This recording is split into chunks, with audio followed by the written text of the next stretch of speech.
Mesdames, Messieurs, bonsoir. Mon invité d'aujourd'hui est l'une ou la présentatrice chroniqueuse la plus populaire de la télévision congolaise et peut-être la plus incontrôlable.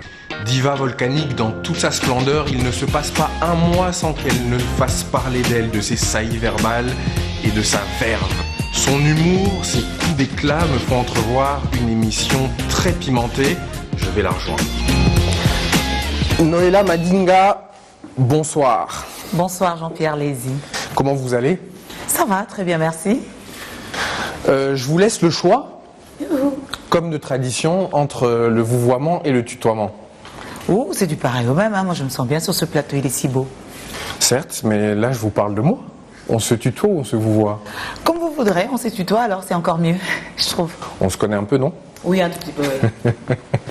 Noëlla Madinga, j'ai l'habitude, à chaque fois que je reçois un invité, de commencer toujours par la photographie de son enfance, d'où elle vient, où il vient, où est-ce que tu as vécu ton enfance, où est-ce que tu es né? Je suis née à Lubumbashi le 3 décembre d'une certaine année, d'un père du nom de Désiré Madinga et d'une mère de Kalala Mujinga Magi. Tes parents sont originaires d'où? De quelle région? Mon père est originaire de la province de Bandundu, c'est un Pendé. Et ma mère est un vrai mélange qui fait vraiment que je suis une parfaite africaine. Africaine? Oui, congolaise et africaine. Il y a d'autres origines? Oui. Lesquelles? Je ne voudrais pas les énumérer ici parce que je ne voudrais pas que les gens pensent que je viens d'ailleurs. Donc je revendique vraiment ma nationalité congolaise jusqu'à la moelle épine. Comment est-ce que les gens pourraient penser que tu viens d'ailleurs, toi? Vraiment. Ça m'étonnerait quand même. Mais c'est comme l'année, tu veux pas dire? Non, pas du tout. Moi je sais, bon je le dirai pas. Faut pas dire s'il te plaît, Jean-Pierre. Quelle est la marque que tes parents ont laissée sur toi? Quel héritage tu gardes? Oh, des parents très sévères, très sévères. Je leur en veux un peu, mais maintenant, je les remercie beaucoup parce qu'ils m'ont rendu un bon service en l'étant avec moi. Sinon, avec mon tempérament, je ne sais pas ce que je serais devenue. Ta prime enfance, tu la passes où? Dans quel quartier, dans quel coin de Kinshasa? Ma campagne. Ma campagne? Oui. Où je vis toujours d'ailleurs. C'est vrai? Oui, en plus. Ma campagne, c'est un quartier huppé, donc tu vis une enfance privilégiée alors? Une enfance privilégiée au départ, mais ensuite, lorsqu'arrive le pillage, il y a eu un chamboulement, on va dire ça comme ça. Mon père a perdu son emploi, ses différentes activités. Il fallait changer d'amis, il fallait changer d'école, il fallait quitter des écoles où tu étudiais avec les fils de l'ambassadeur. Tu étais où à l'école? J'étais à l'école belge, aux Champignons.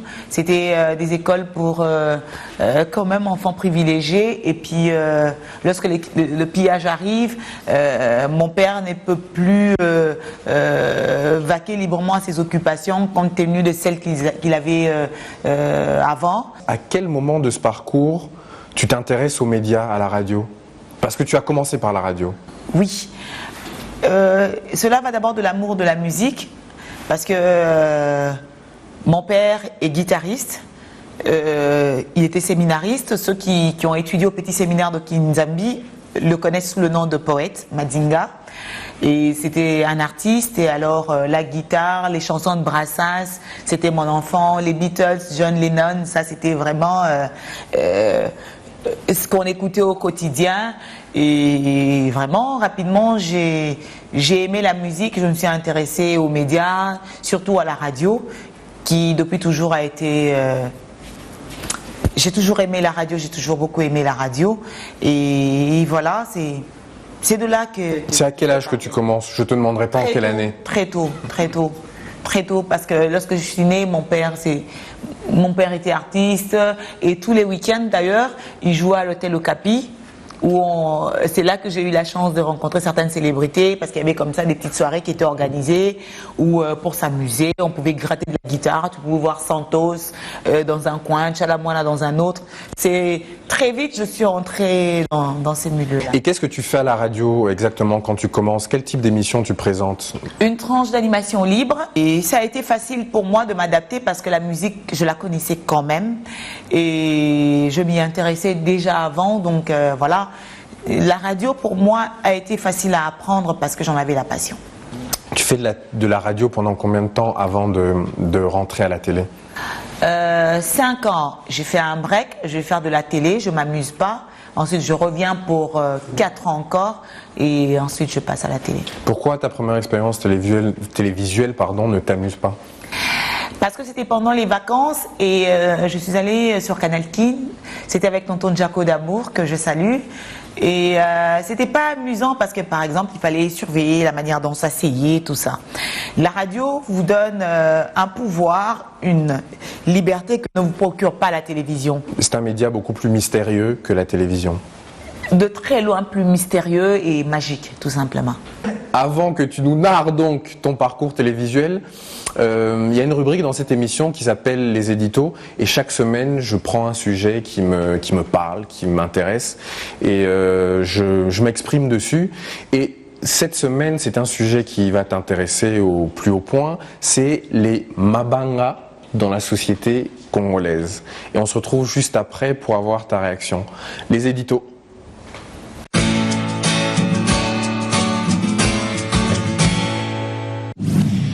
Les Mabanga. Initialement un joli moyen d'intégrer la réalité sociale dans l'œuvre artistique de notre pays, ils sont devenus un système économique à part entière, excessif parfois, ridicule souvent, néfaste pour la culture certainement. Néfaste car quand on écrit une belle chanson ou qu'on conçoit une émission, le fait de savoir que de citer un nom est plus rémunérateur que d'écrire une belle parole ou de construire un beau décor, forcément, la qualité de ce qu'on fait devient secondaire. Être un artisan ou un artiste qui conçoit la qualité comme secondaire, c'est se condamner à quitter ce statut, c'est épouser la paresse et se draper de cupidité crasse. Et surtout, c'est délivrer un message subliminal désastreux à la jeunesse, celui de la flatterie rampante qui paye. Comment, dans une même phrase, peut-on encenser avec les mêmes mots un ministre de la République et un frappeur, voleur, faussaire de Francfort ou de Londres croupissant dans une maison d'arrêt? Oh, mes frères et collègues, la première étape de la guérison, c'est la maladie. Alors admettez la maladie.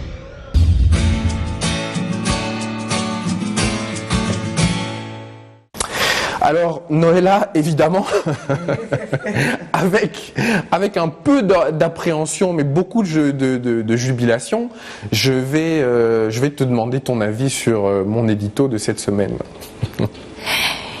Écoute, Jean-Pierre, il m'est difficile de te contredire parce qu'effectivement, les Mabanga, c'est bien parce que nous sommes chrétiens. Depuis la Bible, il existe des Mabanga. Jésus, fils de Jacob, c'est un Libanga écrit. Et il a duré longtemps parce que je ne connais pas ces deux gars-là, mais franchement, je sais que tel est fils de l'autre. La métaphore, voilà. Formidable. Donc, les Mabanga, c'est dans notre culture. L'Africain aime être loué et tout ça, c'est bien. C'est vrai que là, nous sommes passés en mode abus parce qu'on en fait trop et au point que ça saoule. Vous arriverez dans un concert, les chansons sont même dénaturées parce qu'il faut faire plaisir à un individu qui va sur le podium lâcher quelques billets pendant que nous avons tous payé notre entrée. Je pense que ça frustre par moments et vous vous amusez plus parce que c'est comme si vous veniez assister à un spectacle qui est dédié à la louange d'un individu. C'est pas très intéressant. Pareil pour nos émissions télé. Et c'est vrai qu'il faut essayer d'y remédier parce que à l'allure où vont les choses, avec la TNT et toutes ces chaînes qui passent tous en mode sat, il est difficile de vendre à l'étranger une image aussi médiocre des présentateurs télé congolais ou même des artistes. Les Libanga aujourd'hui a été adopté par tout le monde en Afrique. C'est beau quand on place des choses, quand le contexte est on va dire bien habillé et tout. Bon, maintenant il y a un peu de légèreté dans tout ça. Vous avez une chanson qui parle totalement de sexualité dans l'aspect bestial de la chose et vous avez un président de la République cité dans une telle chanson, vous avez un ministre, vous avez même des pasteurs qui sont cités. On ne sait plus où vont les choses et ça part en vrille, quoi. Confusion totale des genres. Bah voilà, et ça c'est pas très bon. Je pense que les Libanga avant tout visent à valoriser les gens alors que ça reste tel quel. Noëlla, on va revenir, parce que si on laisse Noëlla partir, elle va partir, hein, vous la connaissez. On va revenir sur ton parcours télé. Tu commences par quoi à la télé? Quelle est la première émission que tu as présentée et elle parlait de quoi? C'était dans quel cadre? Est-ce que tu t'y es plu après cette première expérience malheureuse, comme tu nous as dit? Bon, pas malheureuse comme telle, mais on va dire... un peu... ouais, sans plus quoi. Hein. Voilà. Et c'est après que Mouibo me laissera passer cette fois-là à la télévision quelques années après, dans une tranche d'animation matinale avec Olivier Mavungu. C'était une tranche d'animation encore sur Raga Télévision cette fois-là. C'était bien, je me suis plu. Et lorsque je suis partie de Raga, c'est là que j'irai sur Canal 5, je crois, où j'ai passé maximum 1 mois. Où je n'ai présenté que 2 ou 3 numéros d'une émission qui était très bien, mais sauf que la chaîne ne me plaisait pas trop, le cadre de travail, selon moi, ne me convenait pas. J'ai décidé d'aller sur BRT, où j'ai d'abord conçu et présenté Royaume Doulé, qui était une émission de variété. Et simultanément, j'ai lancé un autre projet, une émission qui s'appelait Mano, qui parlait du marché, des services proposés sur les marchés et tout, qui elle aussi avait plutôt bien démarré. Et je me souviens d'ailleurs que pour mon premier numéro, c'est avec Madame Angelina Pembe. Je suis allée montrer l'émission, j'en ai profité pour la montrer à Chantal Kanimbo, qui a effectivement pensé que j'avais de l'avenir si je mettais un peu de sérieux et que j'apprenais très calmement. Et pour moi, c'était déjà bien qu'une dame comme celle-là trouve que j'ai de l'avenir et que ma conception en vaille la peine, et elle a même encouragé, elle m'a beaucoup encouragée, et voilà, c'est très bien. À quel moment est-ce que tu en arrives à la chronique musicale? Parce qu'aujourd'hui, on te connaît essentiellement par la chronique musicale, tu présentes des émissions musicales. À quel moment est-ce que tu bifurques? Parce que là, tu nous parles d'une matinale, Avec Royaume Doulé sur BRT, Royaume Doulé, qui, à l'époque, toutes les émissions musicales, c'était les dimanches, et je trouvais stupide parce que c'était ridicule. Vous avez le même mec, avec la même tenue, qui fait tous les plateaux et raconte la même histoire. Ça saoulait, mais grave. Pourtant, les concerts, chez nous ici, c'est samedi, dimanche. Donc logiquement, il y a lieu de sensibiliser les gens qui ont envie de s'amuser. Déjà le samedi avant midi, c'est là que je déciderai de lancer une émission musicale, samedi, 10h, et qui a super bien marché. J'en étais fort heureuse, et à l'époque, il n'y avait que 2 émissions qui passaient à cette heure-là. Il y avait moi et Yves Abdallah Makanga sur la RTGA. Je ne sais pas lesquels de 2 a commencé avant, peut-être que c'est moi, je ne sais plus trop si c'est lui, mais bon, en tout cas, il y avait que 2 émissions, et c'était très bien. L'émission a été appréciée. J'avais une cage disciplinaire où je mettais les personnes avec qui j'avais pas, avec qui j'étais pas très d'accord et tout, genre lorsqu'il y avait une situation dont il fallait analyser, pardon, lorsqu'il y avait une situation ou un conflit entre les artistes, nous en discutions avec des invités et ensuite on en ressortait les mauvais côtés qu'on mettait en cage, comme pour dire on veut plus de ça à la télé. Mais là, ça fait maintenant peut-être une vingtaine de minutes qu'on parle. Oui. Tu n'as pas eu une parole d'autosatisfaction comme tu le fais ailleurs. Souvent, tu n'as pas dit que tu étais la meilleure, la plus douée, etc. Je termine. Tu te présentes vraiment normalement. J'ai quand même une question à te poser. Noëlla, tu es schizophrène? J'adore. Tu switches? Il faut venir dans mon monde. Il faut venir dans mon monde. Non, mais écoute, comme tout le monde, j'ai un poste de télé chez moi. Logiquement, j'ai une télévision, j'ai une radio, j'écoute les autres. Donc voilà. Il est clair que dans la catégorie... elle y arrive, elle y arrive. Je vais t'aider là. Dans la catégorie émission musicale au féminin, c'est clair que si on cite 3 présentatrices, je ne serai pas la 3e. Je ferai partie de 2 premières, c'est clair. Donc voilà, c'est ma place, je l'ai méritée. Je me suis battue parce que j'ai apporté un style et personne ne va me le reprocher parce que tout le monde m'avait découragée au départ. J'ai assumé mon choix, je suis allée jusqu'au bout des choses. Aujourd'hui, c'est toute une école de Noëlla qui est née dans tous les sens, qui font tout et n'importe quoi. Toi, la maîtresse d'école, pour voilà. Un parallélisme, toi, la maîtresse d'école, laquelle des chroniqueuses musicales actuelles te plaît? Quelle est celle que tu aimes vraiment suivre? Aucune. Et ça, c'est sans méchanceté parce que moi, je suis quelqu'un de taquin, de sarcastique et tout. c'est pas par méchanceté que je fais ce que je fais, c'est pour rire. Et je constate que le taux de méchanceté dans les émissions de la plupart de mes collègues est trop élevé. Ils rabaissent leurs invités. On peut dire à une personne que les spectacles n'étaient pas très bien parce qu'il y a quand même des soucis techniques qu'il faudrait améliorer, mais on ne peut pas faire comprendre à quelqu'un que tu n'as pas d'avenir. Il y a comme ça des émissions que tu suis où on te fait comprendre que le gars il n'a même pas d'avenir et qu'il y a mieux que lui. Tu ne peux pas recevoir quelqu'un pour lui faire comprendre qu'il y a mieux que lui sur Terre. Fais-lui juste comprendre que tu fais ton travail, c'est bien, mais il faut performer, il faut faire mieux, voilà quoi.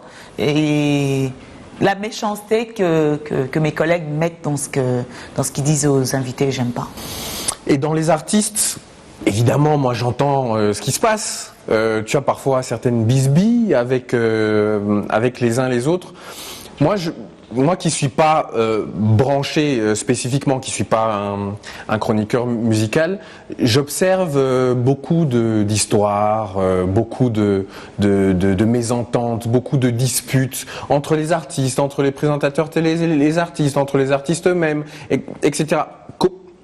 J'aimerais comprendre, est-ce que tout ça est orchestré ? C'est une sorte de mirage marketing qui crée pour essayer de faire parler et créer du buzz, ou vraiment il y a de véritables inimitiés, des vraies disputes entre les gens? Moi, j'ai pas encore percé ce mystère-là. Bon, parfois c'est juste par souci marketing pour faire parler de soi. Dans certains cas, il y en a qui attaquent d'autres parce que ils n'ont pas d'actualité, c'est pour faire parler d'eux entre-temps. Et il y en a qui sont réellement méchants, prêts à faire du mal aux autres gratuitement parce que c'est des faibles, parce que c'est pas des bosseurs, parce que c'est des gens qui ne peuvent s'en sortir que lorsqu'ils sont sur les dos d'autres.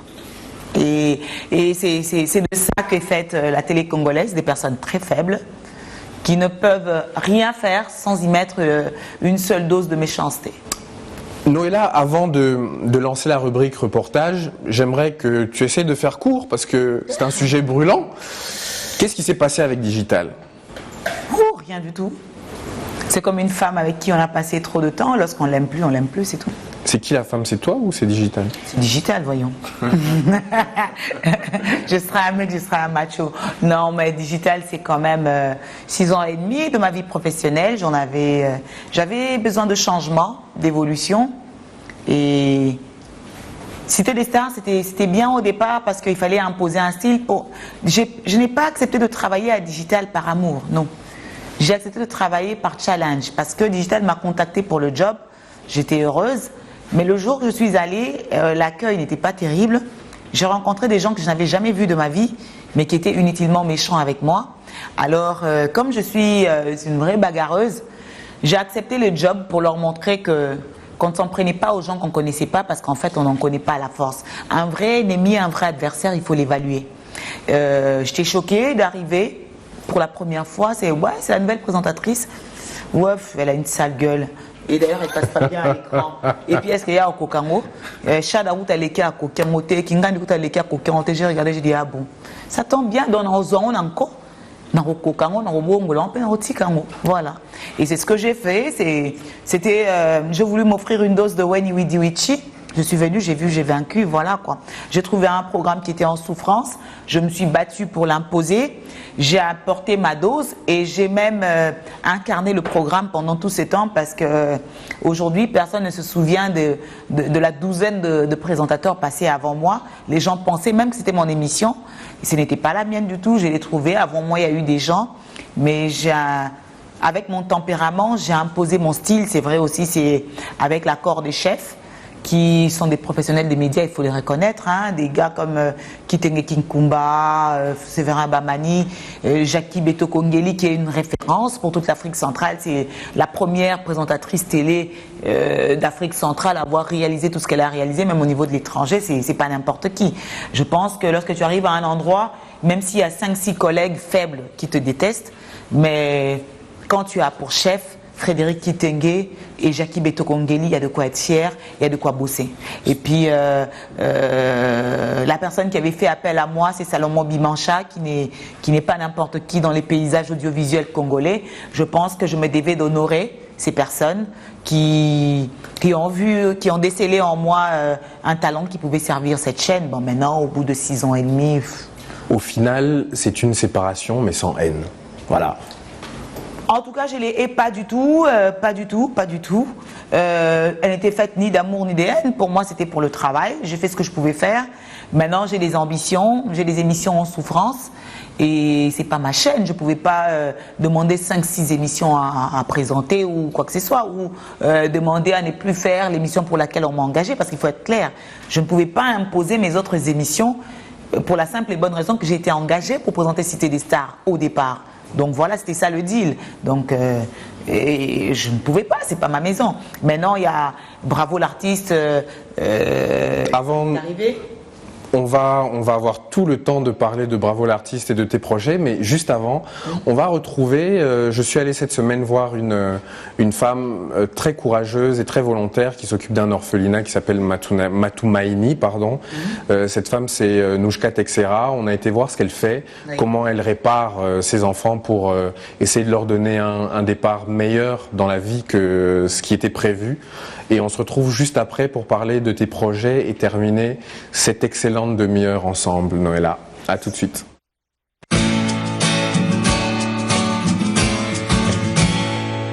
Aujourd'hui, nous venons voir un orphelinat pour filles. Cet orphelinat, c'est l'initiative d'une femme qui a qui voue son temps et son énergie, c'est un véritable sacerdoce pour elle, à la réparation, à la réhabilitation de l'âme de ses enfants, filles, victimes de violences sexuelles, victimes de viols, victimes d'abandon. Cet orphelinat, c'est l'orphelinat de Matumaini. Je rentre parler avec Nouchka Texera.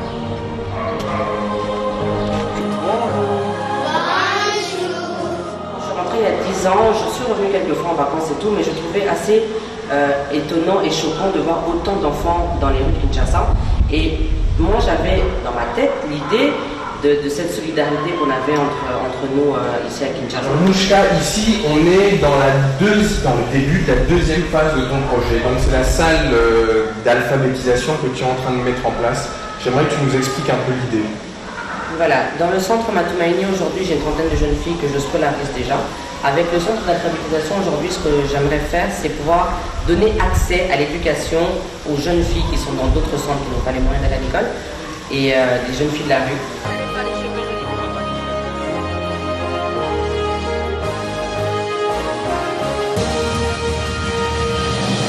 Je souhaite longue vie à Matumaini et Matumaini qui veut dire espoir. J'ai vraiment l'espoir de pouvoir arriver à compléter mon projet et de pouvoir faire grandir ces jeunes filles et bien vivre. Et pour cet espoir, vous appelez le numéro, vous allez sur internet et vous aidez Matumaini. Les particuliers comme les entreprises, vous aidez cette initiative qui se veut une initiative à long terme et c'est de salubrité publique.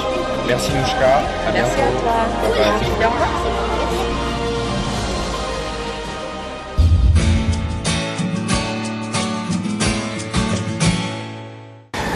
Noëlla, après ce reportage rempli d'espoir, merci à Nouchka Texera et à tout le personnel de Matumaini. On en revient à toi. J'aimerais que tu nous parles de tes projets parce que j'ai ouï dire que tu en avais pas mal. Les projets qui arrivent, c'est quoi ? Déjà, le premier projet, c'est imposer Bravo l'artiste. Déjà, je profite de l'occasion pour remercier tous les téléspectateurs qui ont soutenu une émission qu'on lançait à peine. Et vraiment, pour moi, c'était une grande marque d'amour. Et voilà, Bravo l'artiste, c'est aussi une manière de valoriser les artistes les plus valables de la RDC. Parce que avec les nouvelles technologies, avec tous ces médias qui jaillissent de je ne sais où, on ne sait plus qui est vrai artiste, qui ne l'est pas. Je pense qu'il est temps aujourd'hui de mettre en avant leur œuvre. De mettre en avant les vrais talents, quels qu'ils soient, quelle que soit la catégorie, mais les meilleurs de toutes les disciplines et cultiver le respect mutuel. Parce que Bravo l'artiste, c'est aussi un échange. Lorsque nous recevons un artiste, il honore ses aînés, ses modèles, et eux aussi peuvent lui renvoyer l'ascenseur. C'est un échange d'humilité et d'amour tout simplement, parce que les artistes congolais, en tout genre, sont reconnues comme étant des personnes conflictuelles, irrespectueuses, capricieuses, tout ce que vous voulez. Pourtant, ce n'est pas que de ça qu'est fait le milieu artistique congolais. Il y a des personnes respectables, il y a des personnes respectueuses aussi, et c'est cette image-là qu'il faut vendre, mais vraiment qu'il faut bien vendre. Et aussi, par la même occasion, avec la multiplicité des bouquets que nous avons aujourd'hui à Kinshasa, il y a un problème de contenu dans nos émissions. Il faut améliorer les contenus. Il faut vraiment que nous proposions les meilleurs de nous. Et pour moi, Bravo l'artiste était un challenge.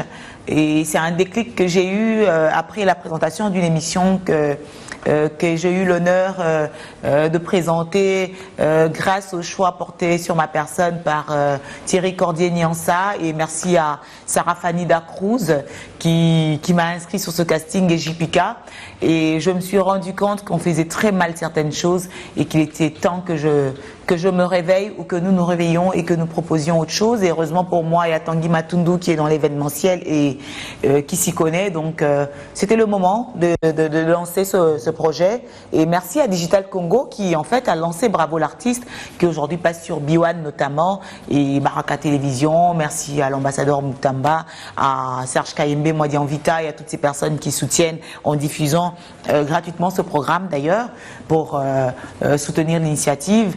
C'est vrai que c'est ça le plus difficile. Et tu as d'autres projets en parallèle de la télé ? Oui, déjà à la télé, il y a aussi Les Pieds dans le plat, qui est une émission que j'ai écrite il y a bientôt 15 ans avec mon ami Narcisse Baya, que j'embrasse au passage. Et Les Pieds dans le plat, qui est une émission de critique de mœurs, qui verra les jours sous peu.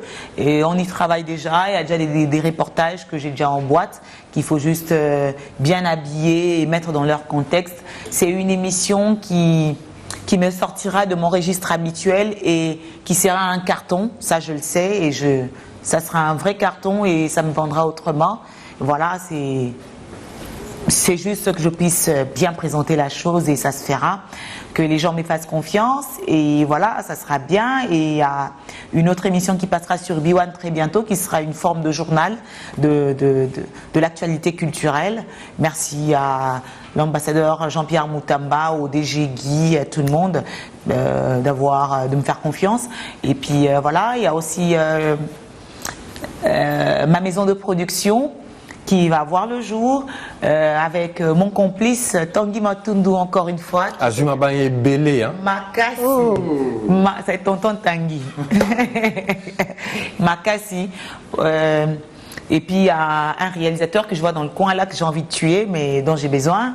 Donc voilà, Cédric Mbangou, bref. Voilà. Noëlla, ça a été, tu le sais, un plaisir, et j'aimerais aussi publiquement te remercier, parce que ce n'est pas pour rien que tu es et que tu seras toujours dans le générique de cette émission, dans la rubrique remerciements.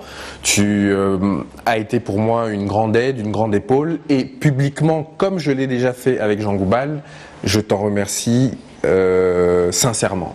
Merci Jean-Pierre. Ça a été un plaisir, Noëlla. Quant à nous, quant à moi, je vous retrouve la semaine prochaine avec un nouvel invité. Au revoir.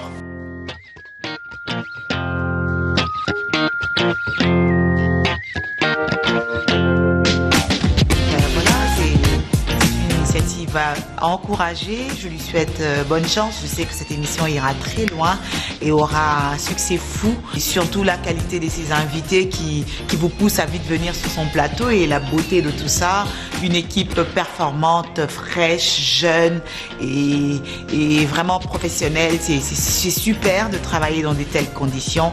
Donc merci Jean-Pierre, merci les interviews.